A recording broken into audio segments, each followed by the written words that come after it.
আরে আমি তো তাকেও ছেড়ে দিয়েছি, যাকে ছাড়া থাকতে হবে ভাবলে আমার দেহ থেকে রুহুটাই বেরিয়ে আসতো। জীবনে যখন কেউ ছিল না তখন ভাবছিলাম জীবনে এমন কেউ আসুক আমার জীবনটাকে অন্যরকম সাজিয়ে দিয়ে রঙিন করে দিক।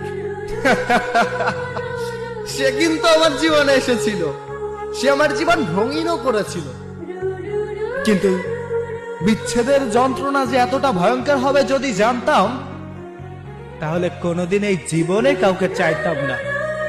আমি সেই সব মানুষদেরকে একটা কথা বলতে চাই যে মানুষগুলো এখনো কোনো সম্পর্কে জড়ায় নাই। তুমি দেখেছো শুধু তাদের দুষ্টু মিষ্টি কথা আর ভালোবাসা, কিন্তু তুমি অনুভব করোনি বিচ্ছেদের যন্ত্রণা। বিচ্ছেদের যন্ত্রণা কেমন হয় যদি তুমি জানতে চাও, তাহলে কারো প্রতি অসীম পরিমাণে মায়ায় জড়াও।